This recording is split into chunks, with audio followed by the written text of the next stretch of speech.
that weakness, rest in peace. I learned about the recipe when I was younger, recklessly. Now I'm chasing the glory, gonna be fine. Working so hard, matter of time. Never give up, how we define. Taking my chances, breaking I climb. I'ma show them how it's done. On the top level we run. For Osiris, for my son. We show up and pack a punch. This is war. We step up, we gon' never fold. This is legacy, they gon' know me when I go. So rain down all you want, but our power is in the sun. And when our plans do align, our nation will become victorious.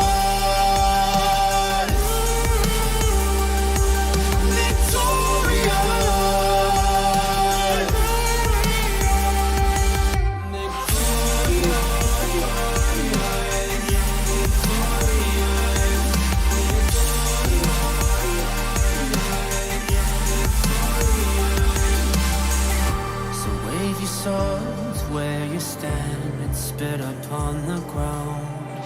But when those horns sound off, pray to the Lord, you've been righteous now. I say rain down all you want, but our power is in the sun. And when our planets do align, our nation will become victorious.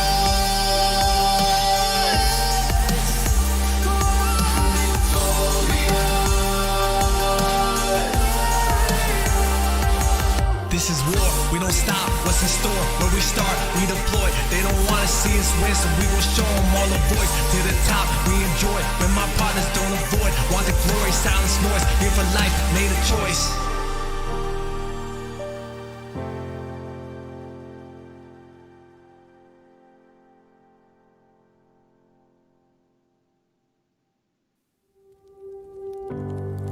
The smoke clears the air. I'm the only one standing. The darkness lifts. There lies the freedom in front of me. Oh, so I will start on this day. The rise of kingdoms to come, and we will no longer be named by the weather above. So rain down all you want, but our power is in the sun. And when our planets do align, our nation will become victorious.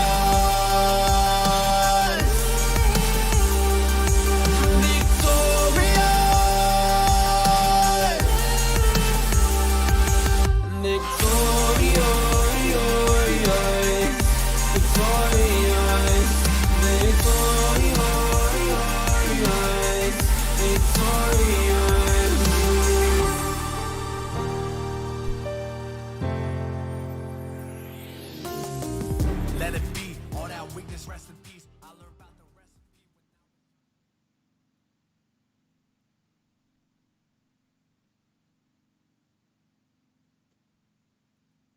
What is going on, Governors? Chiscool here. Today, we're going to be watching the Ark of Osiris League Finals for the realm of Horus, and we're joined by Dragothian. Drago, how are you today?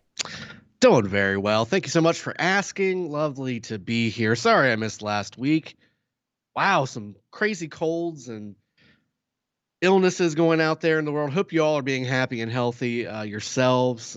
Hit me hard. Was not able to join last week, but super excited to be here this week.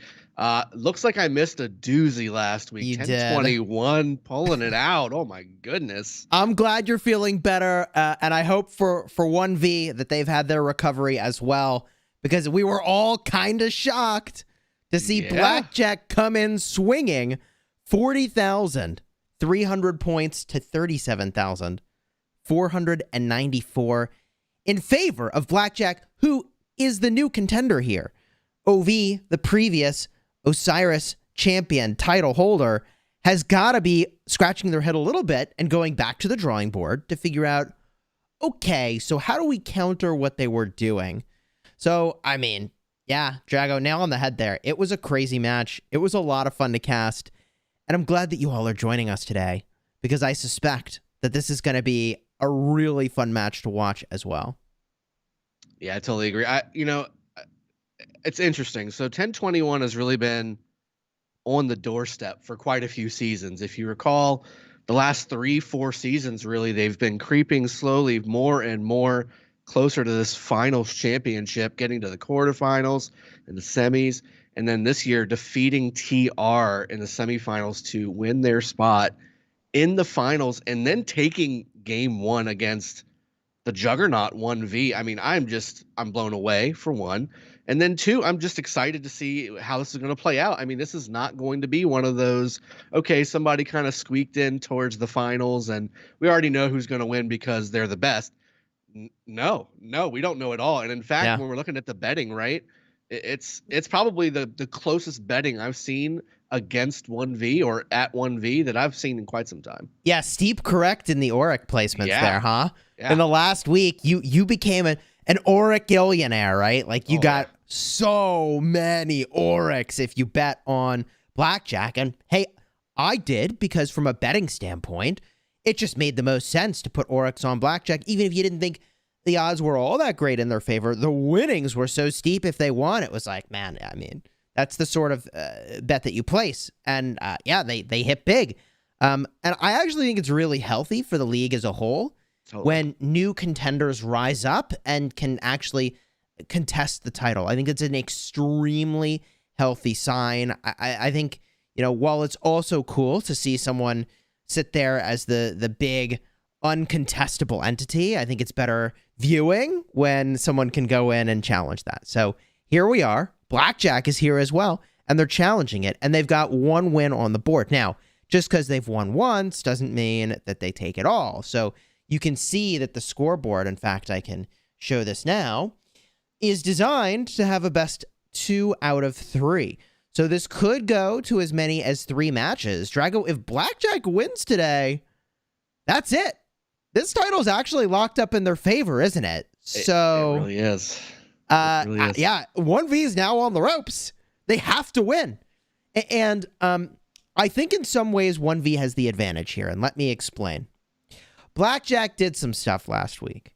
You'd better believe that 1V has spent all week figuring out what that was that really countered their strategy, and they've adjusted. And we've seen this before in the Grand Prix when 60GT battled against 1V, and they would each take turns adjusting to what the enemy had done and then countering it. And this is really something that can be done at the highest levels of play, which is what we're watching here. So what's going to happen, I think, is that 1V comes in with the information of what blackjack has done, and they're going to counter it. Now, it could be that blackjack can one-up that and guess what 1V will do to sort of counter their strategy and be one step ahead.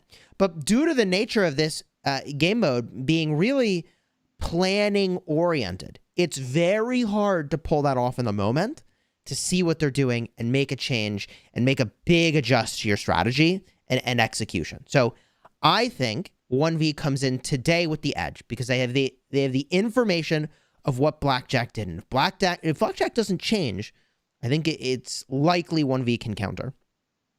Yeah, I can agree with that. And we do have the match coming up here very shortly. I think that it's available right now. 1021 did what they needed to do the first match. They threw the first blow. They punched 1V right in the mouth. I think 1V's looking to counter that, and I think I'm interested to see what they're going to do that. Yeah, well, you're right that the match is, in fact, available, and let's jump in. Here we go. In blue today, blackjack 1-0 in the series. By default, if they take a W today, that's it. They've got it. But 1V in red, if they can win today and they can win next week, then they get the title. And you'd better believe they are giving it their all to make that happen. The key combatants on the screen. Looking at this, nothing in particular stands out to me. Kill score of 134,000. I feel like is actually a bit lower than what we're used to. And there you see for 1V, the kill score of their highlighted player here is 188,000. So interesting to see these key stats. And we've talked last week and this week about the battles leading up to this moment. Drago, you mentioned that TR was on the road to being here today and then taking 1V. For 1V themselves here, they fought JST and Scuffed Tigers on the way to this spot today. And 1 minute, 15 seconds till it starts. Looking at the 1V side, everybody has already ported in. They have their full Vanguard ready and assembled, as is 1021, just bringing in their final player to the map. Both bases have 30 players, so there will be no reinforcements coming in. These are the main players for both sides. And, again, having missed the last match, of course, I did see it after the fact. I had to watch it after the fact, looking at that score. Dear goodness. I'm interested to see if they're going to be able to still contend the middle fights. So 1021 versus 1V in the middle fights. 1V has traditionally been, easy win in the middle. That's their bread and butter. They have been able to do that relatively easily against anybody they faced. I'm curious to see if 1021 can stand up to that. And 1V, are they going to be able to counter that punch that 1021 threw out?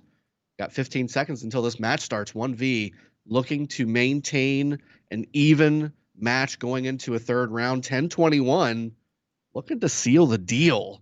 Let's see who's going to go ahead and get this thing started off right and who's going to win. Yeah, Drago, we can try to spot the differences between what these two teams do to see if we can figure out what's happening in the middle. But I'll tell you, your insight here that normally 1V is that team that doesn't lose, man, and then they lost, it is spot on. And also that it was really close. 1021 did win mid, but it wasn't like absolute dominance. Resounding, you know what I mean? It wasn't a big decisive like contest, what 1V usually does.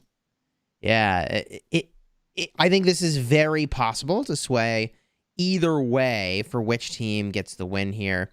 Just looking around now to see the T1 troops moving really quickly, of course, to capture Outposts and also the obelisks on the way. Very standard opening here, and I actually think this is almost noteworthy that nobody's rallying an Outpost. Tells you a lot about what these teams think is the strategy, I think, which is what we've seen all season as the tried and true roll on through to the enemy's desert altar. Go past your Shrine of War, go to the desert altar. Doing that on the inside lane here, closest to the temple area. I mean, this is just seems to be the meta, and there's a reason, and that's because it gives the most initial capture points. So you could spend a bunch of effort, in fact, maybe even the same amount of effort to get a lower point structure, but why do that when you can go for the big boys? And there we see hard push activated by one team. Was it activated by both? It was not. We have a 3-minute timer on the 1021 obelisk already captured on the bottom really love lane that play, there. Actually, that's interesting. No, I love that play by 1021. I think that's the pro play. I love it. Wow. So I've always felt like using hard push at the beginning was a bit of a crutch, personally. And it does a couple things for you. I think it ensures that you capture your obelisk faster, okay, which is nice. You can pour it up sooner, which is nice. But if you can manage your logistics, the upside here is really, really, really high, which is that you have more points for the mid fight. So if it is true that Blackjack has not used their ability and that, and I mean, geez, you looked at the timer. If it said 3 minutes, then yeah, that gives them a massive edge. So already we were asking, gosh, will 1V figure it out? Well, they have figured it out how to counter 1021. But if 1021 comes in with more ability points, woo! That helps. That's going to hurt. Yeah, that's really going to hurt. Yeah, that definitely helps. I think more so even than just the obelisk capture, the desert altar capture is really what I'm concerned about. So, obviously the major push is going to be to take the desert altar for the opponent on their opposite side, and you want to have that timer be as low as possible so you can actually start not only capturing it and getting that first occupation score, but getting a tick or two for the per minute score too is definitely worthwhile, especially before that first arc. I mean, if you capture that first altar for your opponent and maybe grab a tick or two on the actual points per minute, I mean, that's a third of the arc, gone if you were to happen to lose that mid fight. So I'm curious to see how this is going to play out. I mean, we've seen this before, right? With top tier teams using or not using hard push. This is going to be a really good example of if this is really going to turn into the meta later or not. Yeah, I think the downside of this move by 1021 is they're really vulnerable right now.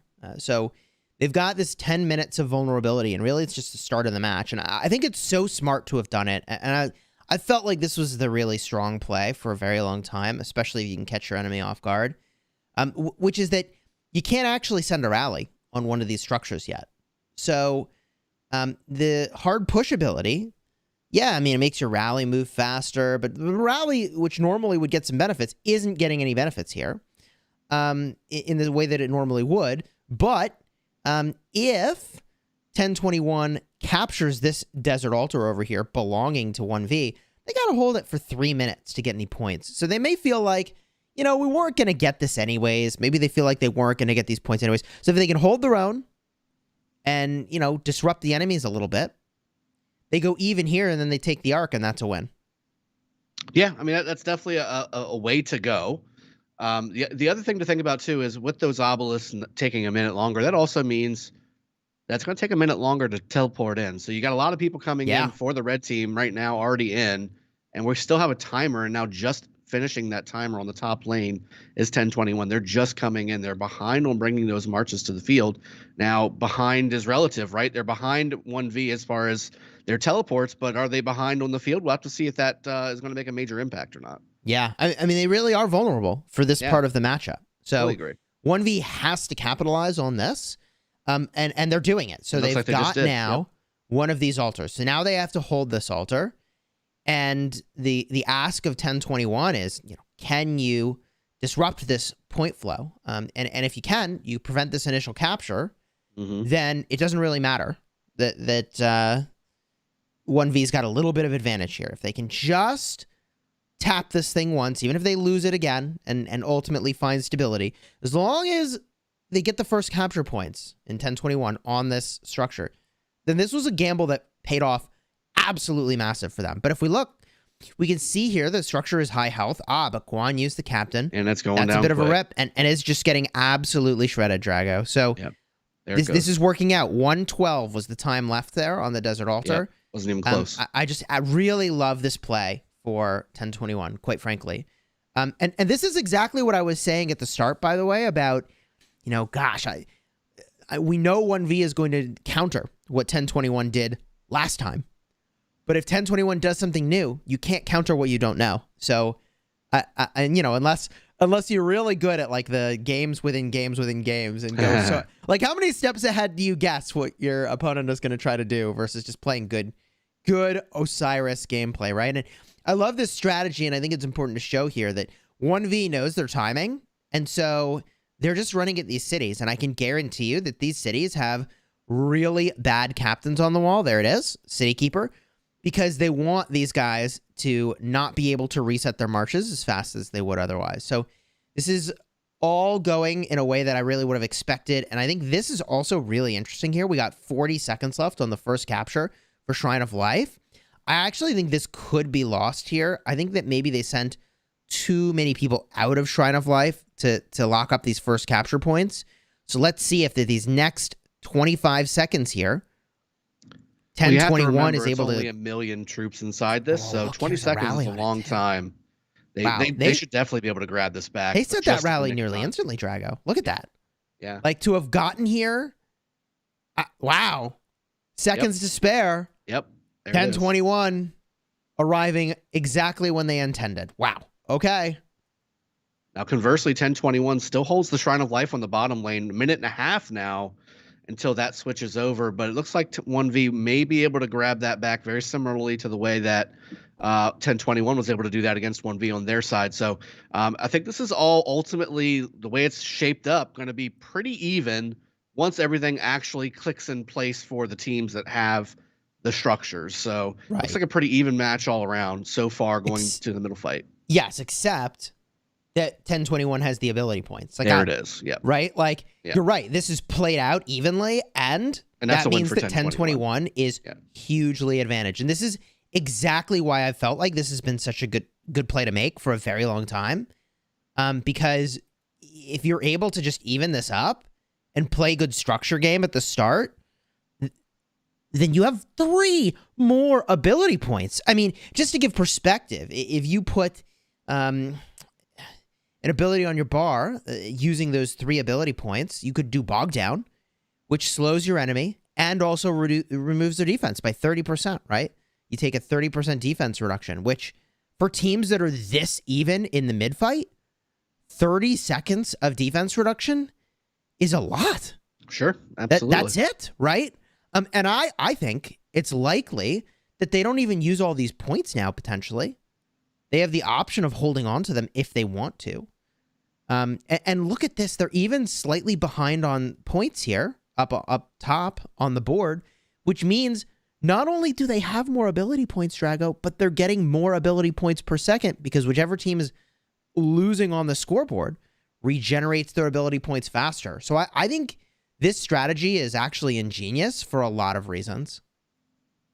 Yeah, I mean, it all kind of lines up, doesn't it? Now it should be just starting to get to the equal sign here pretty quickly, maybe another few seconds before it starts kind of evening up towards that 4,000 point range for Blackjack, with getting their 590 points per minute officially ticking in their favor right now. But this mid-fight's shaping up to be interesting too. So 1021 was a little slower to the mid-take there versus 1V, but making up ground quickly.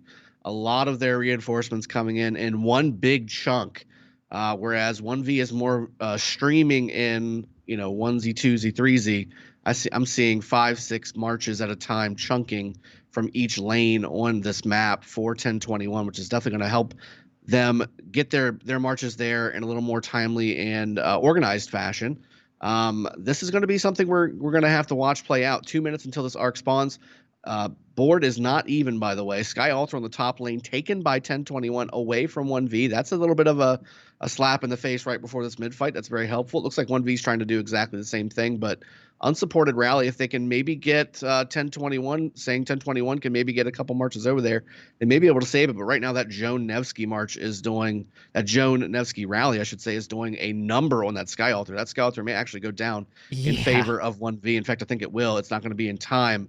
Those reinforcements from 1021 are going to be just a little too late. Match of seconds, Chiscool. This is what it's looking like. Yeah. At this level of play, that's really what it comes down to. I mean, the timing is just so clean.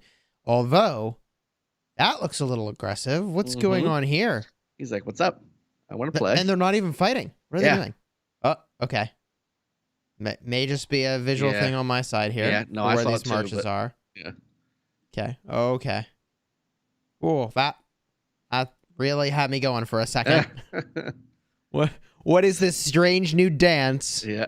At the temple area. Okay. Very zoom out and solid back ball. in, get a cleaner view of what's happening here. A very solid ball by 1021. I really like their ball integrity, if there's something to call it. Okay, so 1021 ball formation. We All right, do what see skills? Same sort of a move pulled off by 1V. Skills. There we go. Heaven's Grace by 1V off the bat. Both And teams. 1021. Wow. Heaven's Grace. Very early. being And used. That's nice. 1021 as the points for Mystical. Yeah, you love to see it, really. Yeah. When the plan comes together.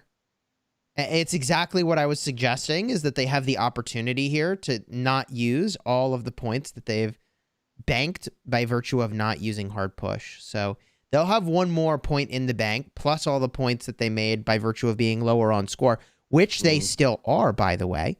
They're down by 500 points, which means they get more AP regen. So they'll probably have a 2-point advantage again for the next arc. And if they take this arc, that means they control the arc timing, so they won't cap out on points. But the question is, will they take this arc? I have to think with a 2-point advantage. I mean, if they don't take this arc, they got problems, right?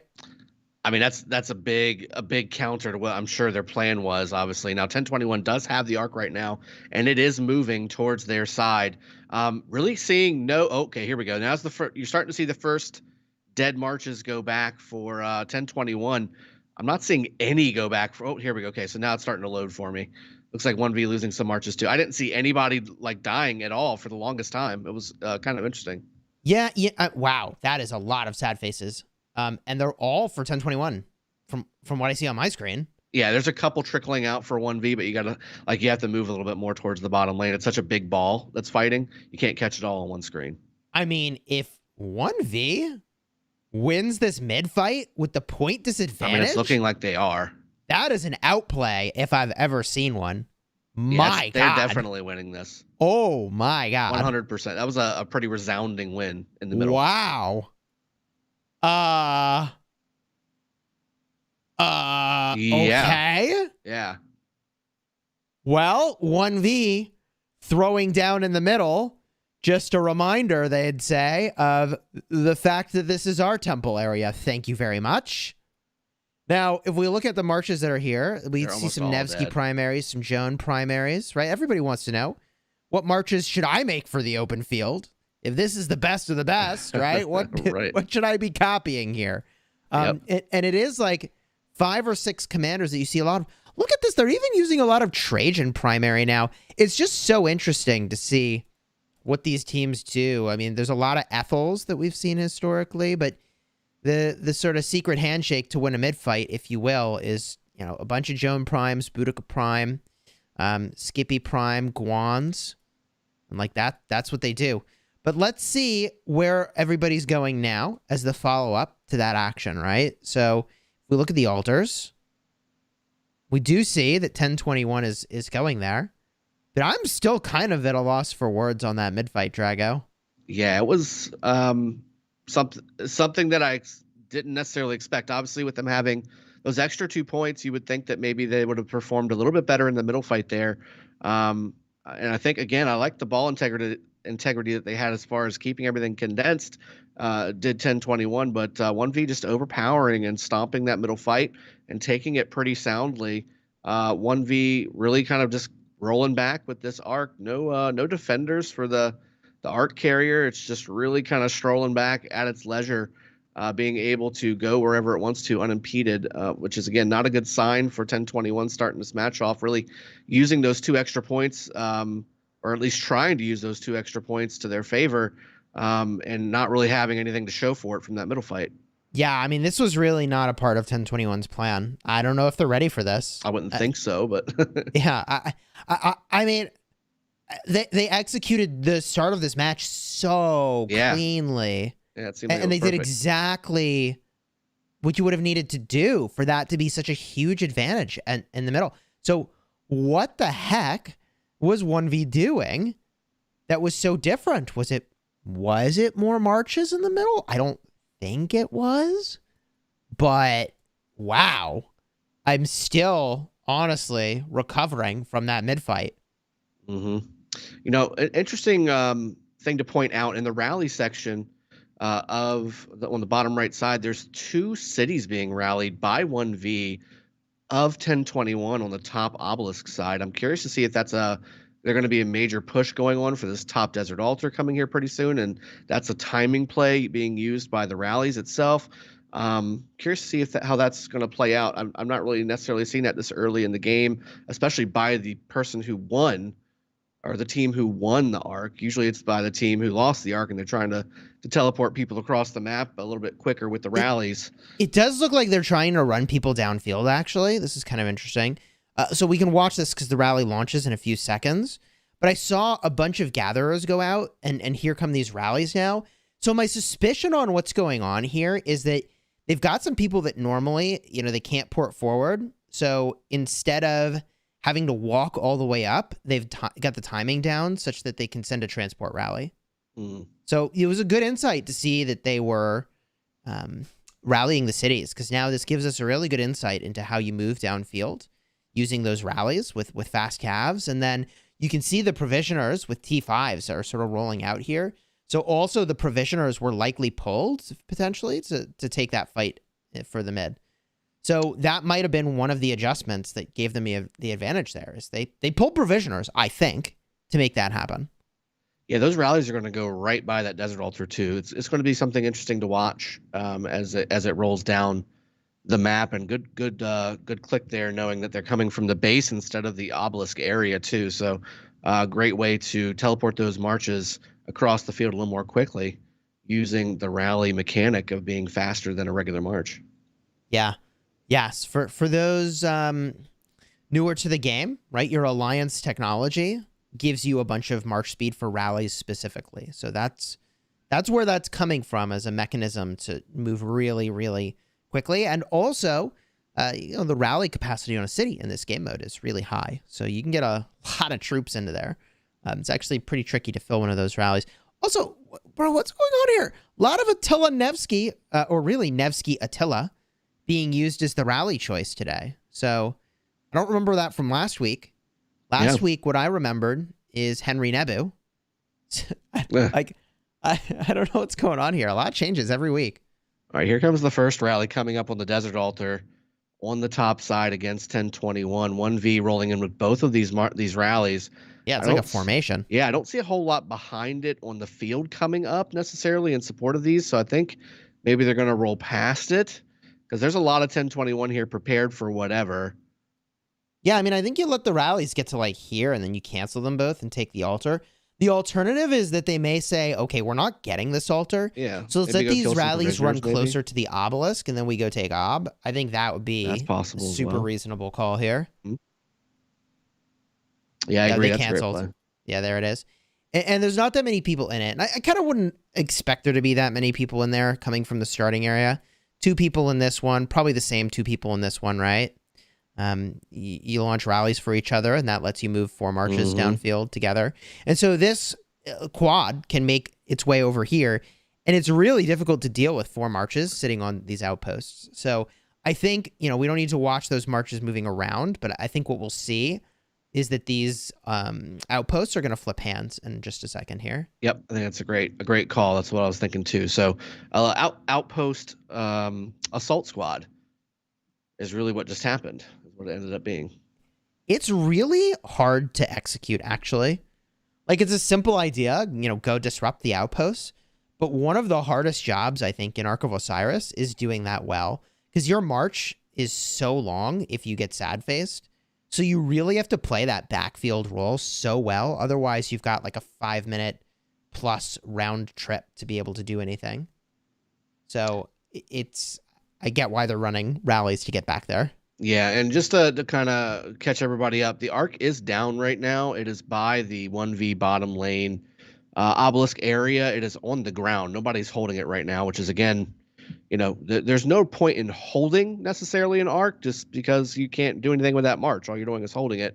Whereas if you just have it on the ground, as long as you give yourself the 10 seconds to pick it up and the other seconds to actually capture it, there's no difference between just leaving it on the ground or holding it with one of your marches. Obviously, in this match, this is going to be a match of seconds and a match of very small points. I mean, right now, it's literally almost tied. It's a 75-point game. In fact, a 100-point game right now. So we're looking at something about as close as we it gets. need every little bit of extra oomph that we can get. 1V doing a great job of trying to get that little extra 1 march worth of productivity out there. And as we predicted, right? So we had Outpost. Now red that was blue, and we do have more harassment coming in. Killing provisioners, another great way to. Oh, are they going to die inside the caravans? That's a huge mistake. Oh, they did. Wow. Died inside the caravan. Wow. I mean, it doesn't seem like a big deal, right? But they lose all their points. They lost all their provisions for 20 minutes of the match. Oh no, you got to kill it. Why aren't they killing it? I'm really not sure. My best guess on that one is that they probably think that these guys just came out of their city anyways. So they probably don't have that many provisions. Maybe, yeah. And rather than give them a free trip home, by leaving them really low health, I think that influences their load cap. Or are they even paying attention if they're dying inside the caravan? That's my question.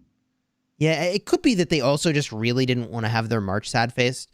Because like I was saying earlier, it's such a long trip, so they had somebody kind of wailing on them there, and maybe they just wanted to try to do more things before they got sad-faced themselves. The hunted have become the hunters now, those 4 marches going around and killing the people that were chasing them. So well done to these 1V marches running around this outpost area for the outpost assault squad for 1V. Looks like 1021, though, is doing a number on the altars for 1V, looking like a very solid it looks like 480 points per minute to 210 points per minute in favor of 1021. So doing everything they need to be doing to offset that 3,000 point arc loss of that first arc spawn. 5 minutes until this arc despawns, by the way. So looking to see if 1021 can maybe pull a play out of their rear end and come down here and snag it. Who knows? But it looks like OneV is at least trying to hold the fort, now grabbing one of the altars from 1021 away to eliminate some of that 1021 points per minute advantage. And in fact, they have 440 points per minute for OneV now versus 330 for 1021. So that points per minute delta did swing now in favor of OneV. And we do have still more Outpost harassment for OneV. They do have that 3,000 points in their pocket for the arc win that they had in the middle. So they may try to make this, a two arc game, do you think, Chisco?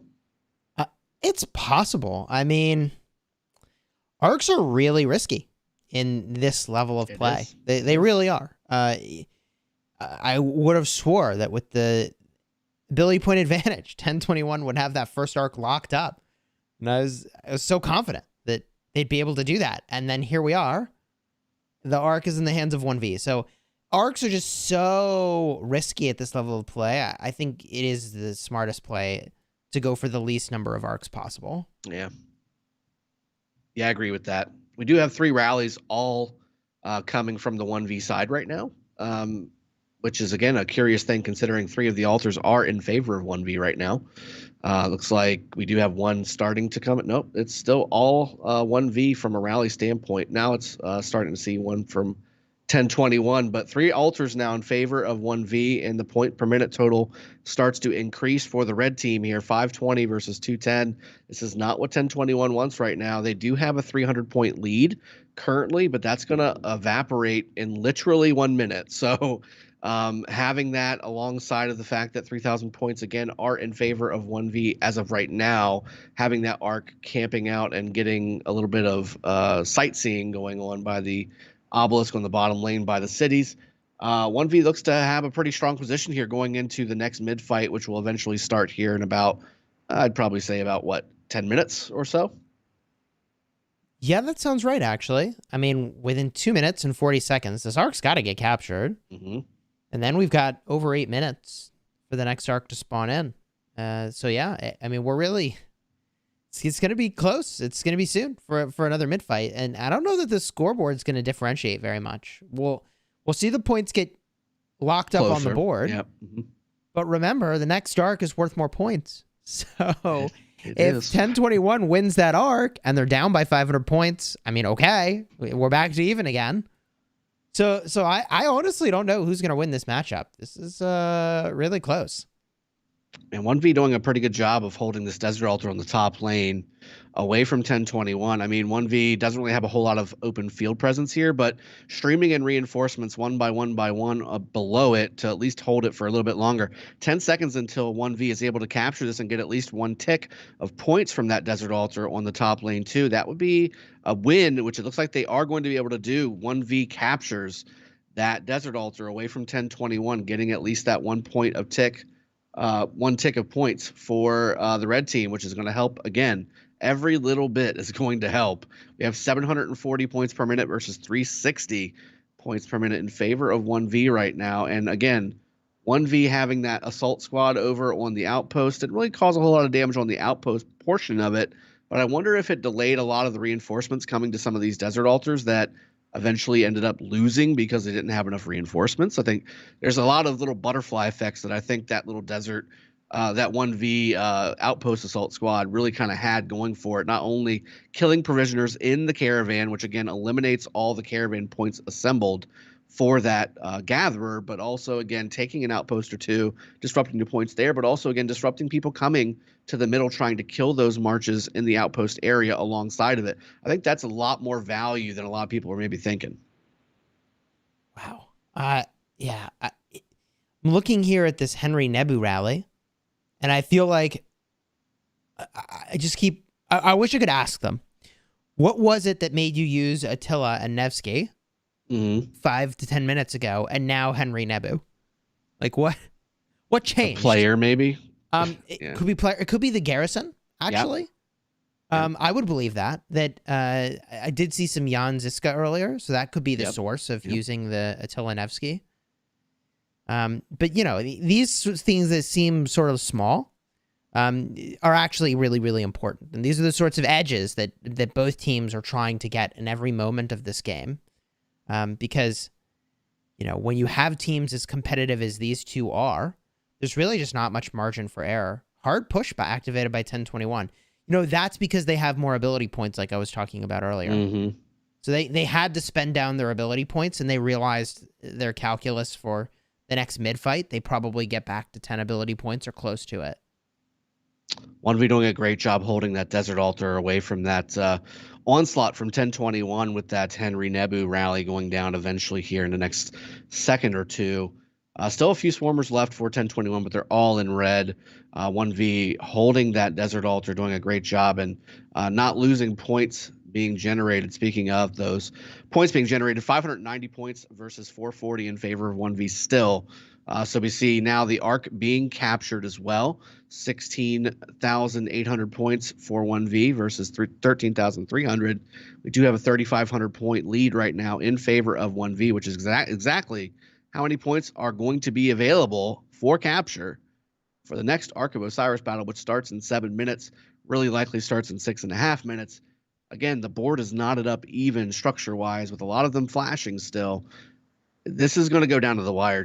I can just see it now. It's going to be down to the wire. Last Ark capture is going to be a long one. It's going to be multiple fights against it. I just have that feeling. Yeah, I think what's interesting about the hard push here, and the way that OneV has played this, is that it just really undermined the advantage that was gained at the start by 1021. I mean, all that advantage that I was so eager to see play out, like it didn't work.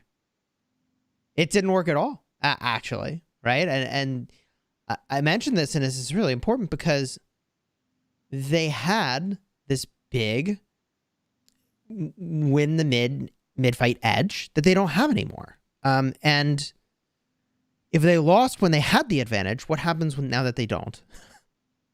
I mean, I think that's a very good observation. Right? Like, I think OneV's taking this arc.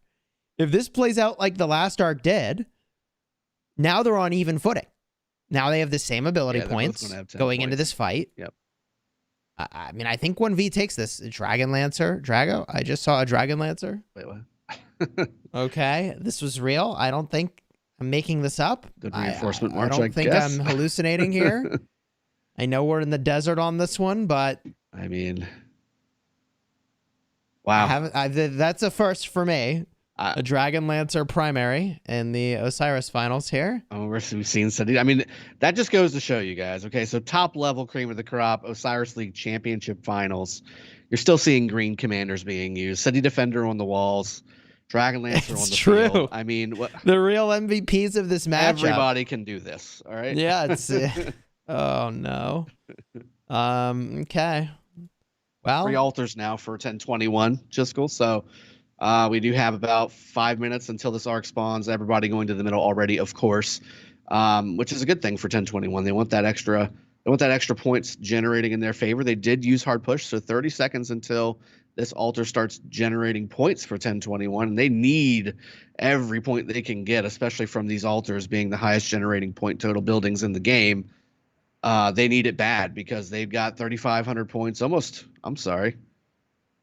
That's actually about a 3,300 point lead for OneV, if I'm doing the math correctly. Yeah, about 3,200 points. So now having 1021, having the points per minute generation favor, and it only went up more, 740 to 440, 300 points per minute in favor of 1021. That's good. I wonder if that was some light provisioning that came in that sort of jumped that up really quickly there. Because it did just, you were doing the math, and then it jumped up a bunch. So I don't know if that was just their regular points per minute or some provisioners came home, but the timing is right. Yeah.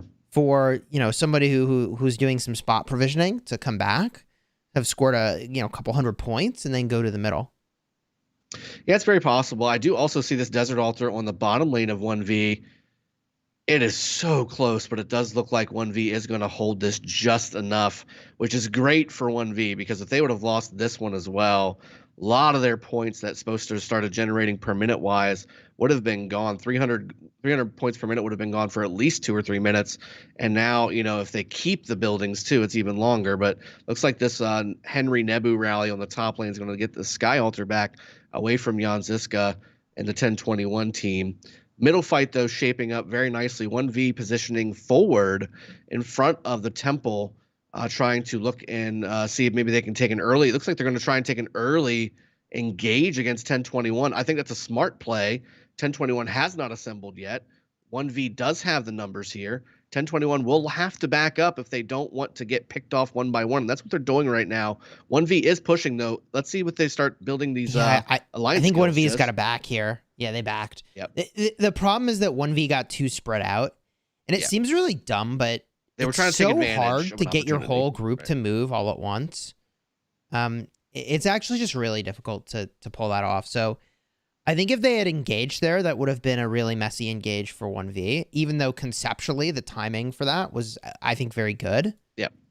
It's just really hard to get that many people to have their marches move in unison. Yeah, there was an opportunity there, and 1V was trying to take advantage of it. But like you said, it's hard to get 30 people worth of marches or 25 people worth of marches, depending on how many people they're bringing here, to try and move as one at the same time exactly, using different communication methods and different ways of doing things. I mean, it's almost impossible, really. Yeah. But 1021 taking advantage of the fact that now 1V is pulling back, moving forward is 1021, giving a little bit more space to their people coming in to start to filter into that middle ball there. But 1V is really holding the temple area. 1 minute and 39 seconds until this arc spawns. The map is evened up again, although the Sky Altar is under duress, although it looks like it will hold. In fact, does hold for 1021. Only one rally is on the map, and I believe it is going. Let's see where it's going. It's going to the Desert Altar, top lane against 1021. So that may be not only an assault on the Desert Altar, but also a transport of troops to come around the back end to kill reinforcing marches coming from 1021 on the mid fight. We have a minute left until this mid fight starts. This is kind of the match, don't you think? Yeah, this determines a lot. I mean, if 1V gets this arc, I feel like that's GG's. If 1021 gets this arc, suddenly it's really hard to know who's going to win. Here's 1V, right, here we go. mystical formation. 1021 mirroring, mystical formation. And just standing there. From here. Here we go. 1021 war drums. 1V. War drums. There's the call. Yep. 1021 the aggressor. Moving in on the position of 1V. To the death. To the death activated for 1021. To the death. Mirror play. Yeah, these guys were capped on points. Yep. There it is. That's 10 points right there. Yeah. A lot of setup leading to this moment, Trago. Yep. If 1V pulls away with this arc, then we probably bring the series to a 3-game series. But if 1021 can get the arc out of this fight, then it's anybody's game to win today. And I'm looking at pretty even dead marches going back for both sides. Chunks of 2 and 3 here and there for the blue and red teams. The arc is up and down. Now it's starting. I mean, they're both streaming some dead marches back pretty quickly. This is going to come down to the wire, I think, and this is definitely not going to be the only fight for this arc, although right now it is leaning towards the 1021 side, which is great for the blue team. I see a lot of marches trying to pick that thing up, which is maybe not the most efficient, but it does net them the actual arc. It is up and now down again. 1V targeting that arc carrier immediately, which is exactly what you want to be doing. Both teams losing marches in the 3s to 5 range every second. To the death skill really taking a toll on both sides. 1V starting to lose maybe a little bit of this mid. I see a lot of blue. Yeah, on my end, it's a little tricky. I sort of zoomed out and back in to try to see the sad big faces. Chunks of 1V. Now I'm seeing them. Now it's being very blue in the middle fight. Looks like 1021 will win this first initial clash, but I think that this is not going to be the only battle. And now 1021 does not have control of the arc still, so this is going to be a long fight. What just happened here? So even skills. So, yeah, when 1021 had the point advantage They lost. for ability points, they Continue. lost. Continue down this rabbit hole. And then when they didn't, they won? Yeah, that's interesting. Okay.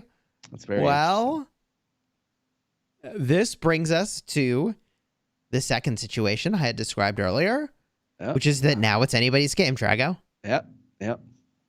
Now, 1V did capture this Desert Altar on the top lane, so that's going to be a little bit of a nuisance for 1021 to have to snag back. It is a Henry Nebu rally, and it looks like it is a full rally inside that Desert Altar, but going down relatively quickly with the swarm that 1021 is giving. Now, counterpoint here, obviously, we have a lot of double C primary from the 1V side on the top lane coming in to try and get marches down the field as quickly as possible. I'm seeing rallies coming out as well on cities from the 1V side as well, trying to transport troops alongside to try and head off this arc as much as possible, but looks like the arc's taking a different route than most people likely are thinking. It is really going dangerously close to the Outpost / Shrine of War side, which is curious.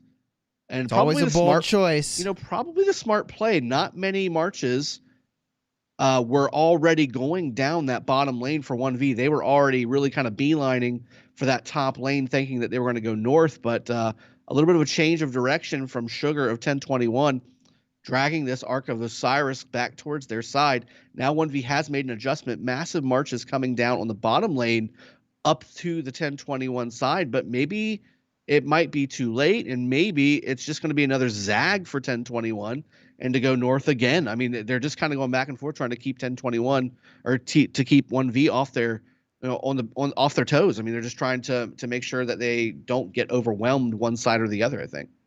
Yeah, I mean, I think the fact that 1V is trying to delay this carrier signals to me a play might be made for this arc, which is why I'm hesitant to look elsewhere. And you can see, like, there are troops moving in that direction, and this is a T1 march, right? And is it T1? Might be T5, actually. I take it back.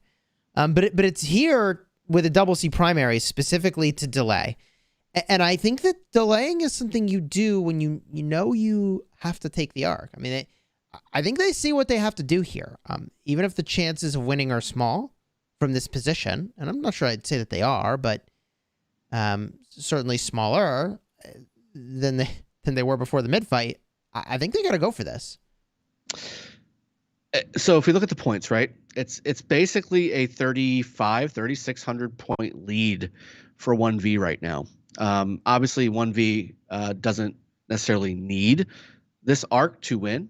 I think 1021 needs this arc to win, but I also think that 1V could switch it up on the structure game, and it maybe looks like that's exactly what they're doing. I mean, you have the Sky Altar on the bottom lane is now in the red team's favor. 1V holding the Sky Altar, at least for right now, disrupting points being generated for the blue team. Now, the blue team, conversely, does own the obelisk of 1V on the bottom lane, and it does have a double C primary garrison, so it looks like it will go down pretty quickly, but it's only a minute. Okay, so now it's turned to yellow.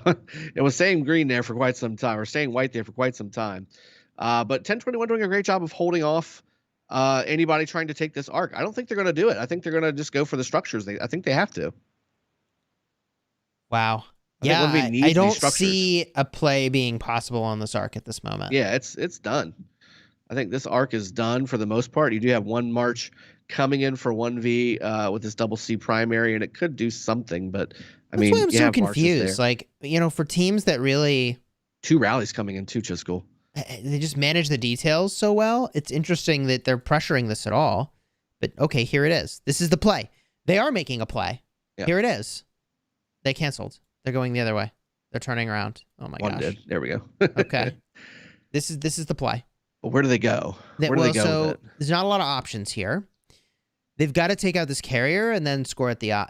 Yeah, they got to grab the obelisk, yeah. Yeah, but will they get the ob here? I don't know that they've got enough marches to do this. They don't need to necessarily capture it. They just need to make 1021 capture it so that another arc spawns. You're right. That would work to 1V's favor. If they scored the arc now, it would not be good. There will be another arc that spawns in. Yep. But plenty of time. Yeah, these guys they don't have the muscle. They look at the number of bodies here. mean, this is even if they don't get the job done per Look at the map, se, by the way, as well. they are It's distracting red. a lot of people from being somewhere else. And look at the map. Oh my God. It is red. That is red. Like all these people are just distracted. These guys and gals need to be somewhere else. Yep. This is just a huge distraction. It was a great 6 marches. Yeah. How can 6 marches beat 20? There it is. There it is.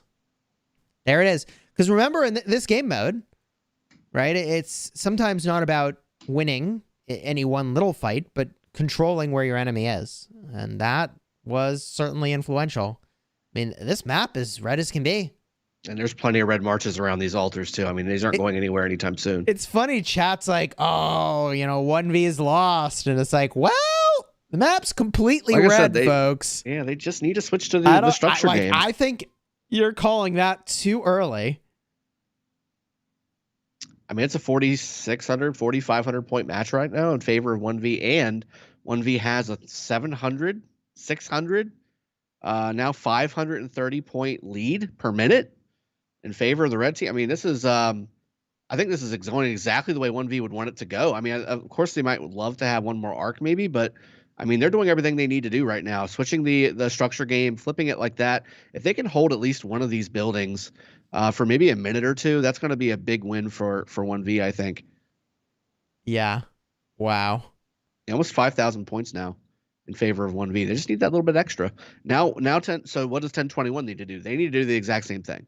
They need to obviously monitor and manage the arc timing capture, but they need to go hard on structures. They need to go super hard on structures. They did use Insatiable Desire earlier. I don't know if 1v mirrored that, which again, we have 12 minutes left in this match. I'm looking to see when hard push is going to be used for both of these teams to finish up the match, because structures are going to be huge. Structures are going to be the game at this point. Yeah. We get a look at this battle over here. They've not captured the arc, just to be clear, because there's people in chat saying, oh, they captured the arc. They have not captured the arc. They had left it on the ground. Now there is somebody walking around with it, which again, to me, I think 1v did it a lot more efficiently. They just left it on the ground where they wanted to capture it, and not using a march necessarily to manage the arc per se. Now, I do see another march for 1v kind of rolling around that arc carrier, so that might be why they're investing that one march into doing something. But Desert Altar for both sides being held by the right teams, but Sky Altar on the bottom lane, again, looking like it's going to finally go back to 1021, who is their rightful owner, which is good for the blue team, but the damage has been done, Chisgul. We have a 5,500 point lead right now in favor of 1v, and only a 3,500 point arc in their pocket. So they're down by 2,000 points right now. Yeah, that blitz on the buildings by Are they gonna 1v was capture it? really... They- Phew. I wonder if it would have been the smart play for 1021 to capture it. Go for another arc? Go for another arc. I think that's what they're going to need. Well, it's not going to happen. I mean, it's 10 and a half minutes now. It's too late now. Yeah. Yeah, but I think they Obviously, actually hindsight. needed another arc. But at the same time, I mean, they did lose the first one. They're probably not feeling Just hard push. as confident as they did at the start of the match. Yeah. Yeah, hard push timing now makes a lot of sense, right? There's yeah. only, it's a 10-minute ability. There's 10 minutes left in the match. If you're going to use it, now's the time. But so it's funny. There's a lot of points flying around at the same time. The kind of points that need to be accumulated here by 1021 is really hard to pull off, which is why it was also really surprising that is it gonna 1v go down? literally just pulled it Wow. off. Right? Wow. And I think they were able to do that because so many people were distracted on the arc. Mm-hmm. So I think to replicate that now is going to be really difficult for 1021. Yeah, this is bad for 1021. I mean, they've done a good job so far kind of playing their strategy. The problem is 1v is just doing such a great job on the structure game on the back of losing that second arc. So obviously Desert Altar now in favor of 1v. So 3 altars are red versus only 1 for blue. And 1021 was trying to take that Sky Altar on the top lane, but just not enough. I mean, really literally to the last march, 1v was able to hold that Sky Altar, now an XY garrison, which is Really interesting. Looks like the Jadwiga might have died. It did. Or I'm sorry, the Jan Ziska died. So if there's a few more marches there for 1021 on that Sky Altar top lane, that could have been a big difference, and maybe given 1021 the ability to capture that, but enough 1v there to hold the fort.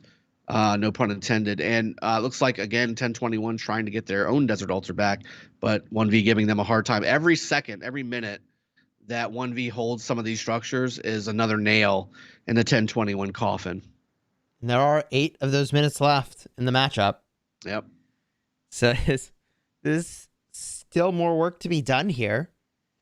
But look at that 6,000 point lead on the board before the arc is scored. Oof. That's big. It's huge. That's huge. Every minute. Right now, it needs to be flipped for 1021. Right now, 1v has the advantage, 150 point per minute advantage for 1v right now. That's a Desert Altar that just got recaptured by 1021. It's going to take 2 minutes to get that back. So we're looking at least another 2 minutes until that, 30 seconds, I guess, until it starts generating points. But again, you're probably going to see another assault by 1v on that relatively soon. So I'm not sure if there's enough here for 1021 to get it done. I think we saw earlier in the matchup that 1v did sacrifice some amount of provisioning to take the first arc. I think, anyways, that's what happened. So sure. The provisioning game here may not be equal, folks. Like, I think there's a high possibility, what is it, or a high 3,000 likelihood point difference, do you think? that it isn't. Well, all right, there's the arc. I mean, it could be the difference between, like, hey, we scored 5 points on our provisioning versus we scored 3. And that's, 2-point difference from what you might have normally expected. So it's hard to say here what's going to happen.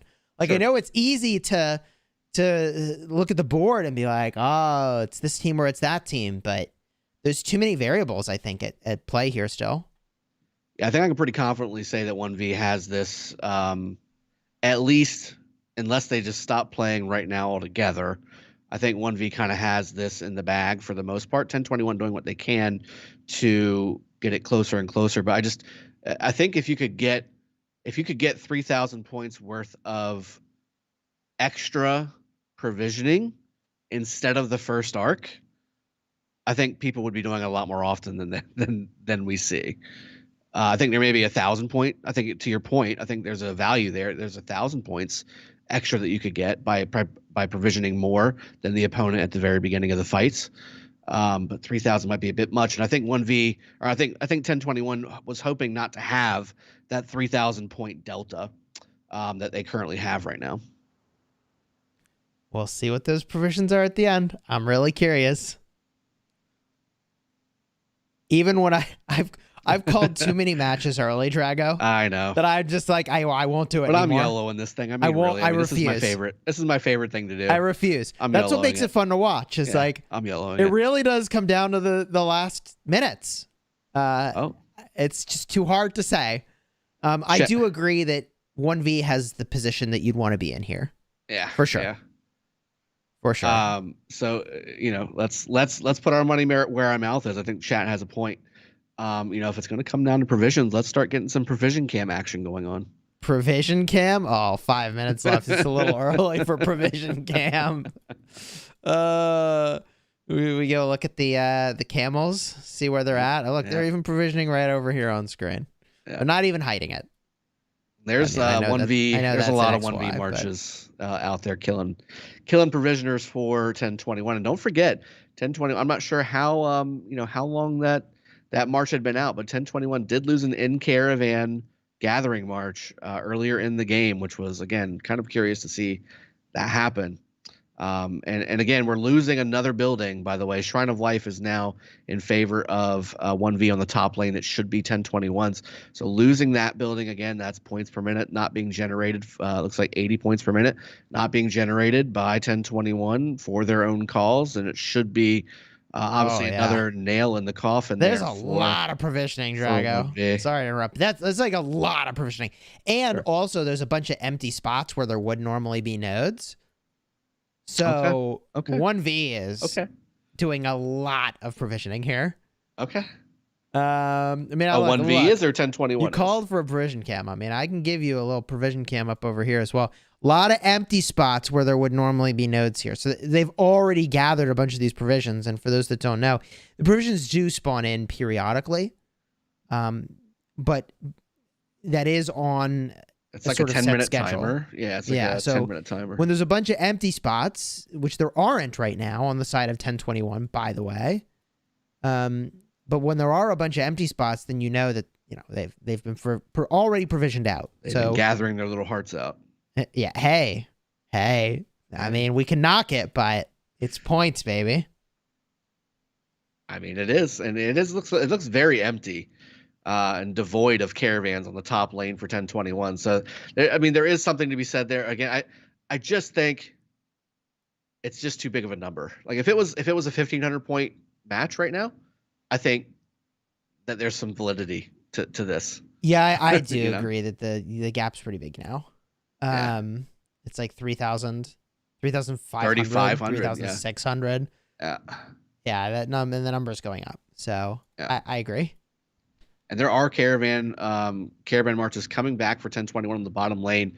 Heavy harassment by 1V, killing these other gatherers here, trying to do everything they can to disrupt as many points as possible, which is the right play in my opinion. 1021 just not having enough open field presence on this bottom lane desert altar to really do anything to capture it, which again, with 2 minutes 30 seconds left, I just don't know if that's going to really be enough to make a huge difference. 3,500 point match right now in favor of 1V. Everything's blinking, but I don't know if it's necessarily going to help very much. The Shrine of Life will go down in favor of 1021 on the bottom lane here in just a moment. At least it looks like it will. 1V doing a great job of holding it just a little bit. Here comes that Dragon Lance we were talking about. Dragon Lancer incoming. Shrine of Life bottom lane. My God. For 1V. He needs it. He loves it. It's a Dragon Lancer Lancelot. Moving those cav as quickly as possible, and it's going to do the job, I think. No way. It's going to get it there just in time. Look at that. No way. If that wasn't a Dragon Lancer, that would not have arrived on time. No way. There it is. Oh, Boom. my right God. In there. Okay. Right in there. Okay, Dragon Lancer. Okay, Dragon Lancer. Yep. Jeez. Value found in the green commanders. Look at the double C is not going to do it. Double C not making it happen. Yeah. Only he had a Dragon Lancer. I can't. Or only if he had a second Dragon Lancer. Maybe that was the same guy. Look at all these caravans. Drago. Just give me 5 There's Dragon more Lancers. caravans That's all I need. and caravanning marches than there is anything else on this map right now. Oh, yeah. You can't. I mean, look at this. Like, what are they even doing all the way over here? Like they are really reaching for every freaking caravan you can find. It's starting to turn blue here. I just think it's too little too late for the 1021. I think maybe 1V has started to kind of do what 1021 was doing and maybe send more marches out to gather than to go to the open field and reinforce. And now we're starting to see some of the buildings turn blue in favor of 1021. Shrine of War and Shrine of Life that are supposed to be towards 1V are now blue.